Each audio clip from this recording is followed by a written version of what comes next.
Hi, my name is Courtney, and I'm going to be talking about whitewashing within the film industry and how comedy is a good tool to bring these issues to the public eye in a way that is light and thought-provoking at the same time.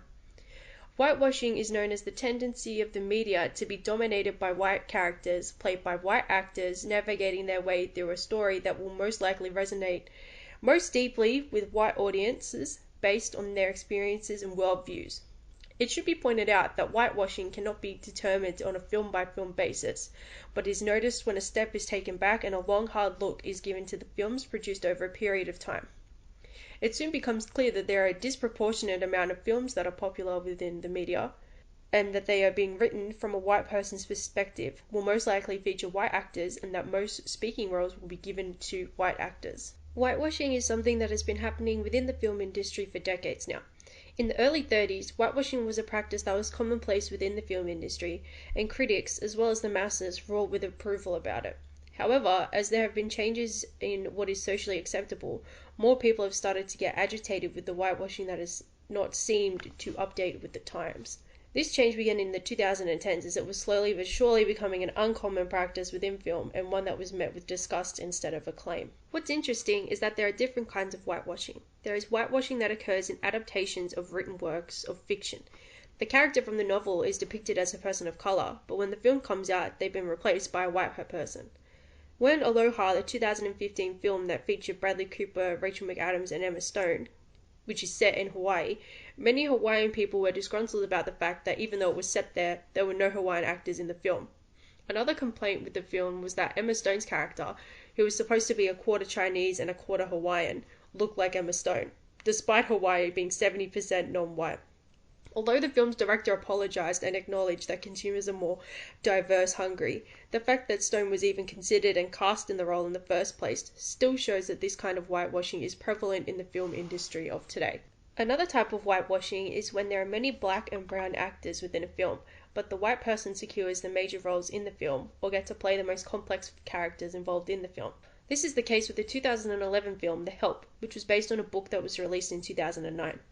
Although the film is supposed to be about African American maids who look after white people in the early 1960s who also reside in Jackson, Mississippi, the film ends on a happy note when the white journalist who convinces them to tell their stories about the mistreatment that they suffer gets her dream job in New York and leaves Mississippi forever, who is played by Emma Stone.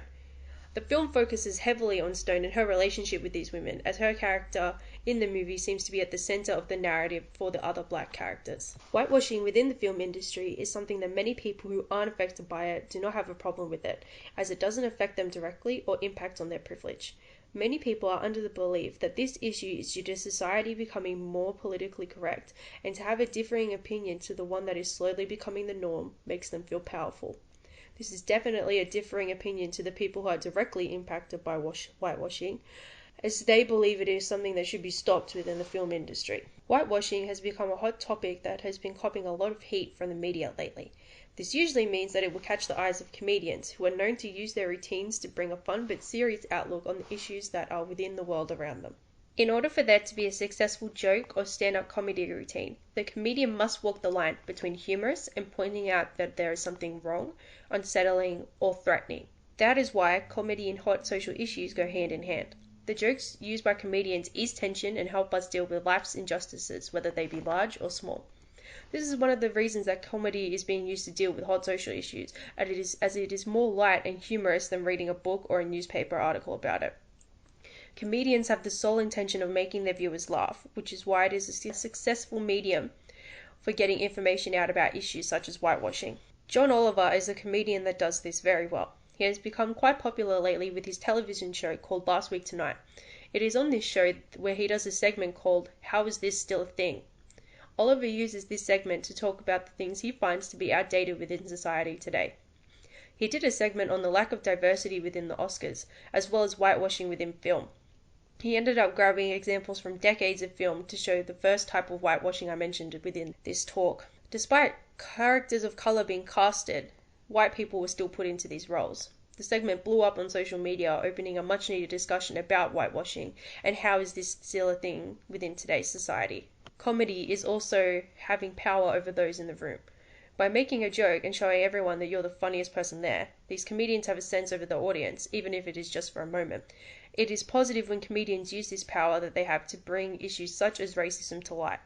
This is what Chris Rock did when there was controversy surrounding the 2016 Oscar nominations, where once again, no actors of color were nominated for any awards. This was the 5th time to happen in 30 years, and Rock used his platform of comedy and use of power to show how disgruntled he was with this result. But what I'm trying to say is, it's not about boycotting anything. It's just we want opportunity. We want the black actors to get the same opportunities as white actors. That's it. Is it Burning Cross racist? No. Is it fetch me some lemonade racist? No. It's a different type of racist. You're damn right Hollywood's racist, but it ain't the racist that you've grown accustomed to. Hollywood is sorority racist. It's like, we like you, Rhonda, but you're not a Kappa. Comedy is a good tool to bring the issues that surround whitewashing in film, as well as racism, to the public without being as dense as some news pieces.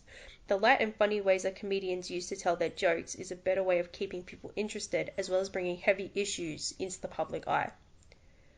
Whitewashing within the film industry is something that definitely needs to be changed, and comedy is a tool that is helping to bring this around.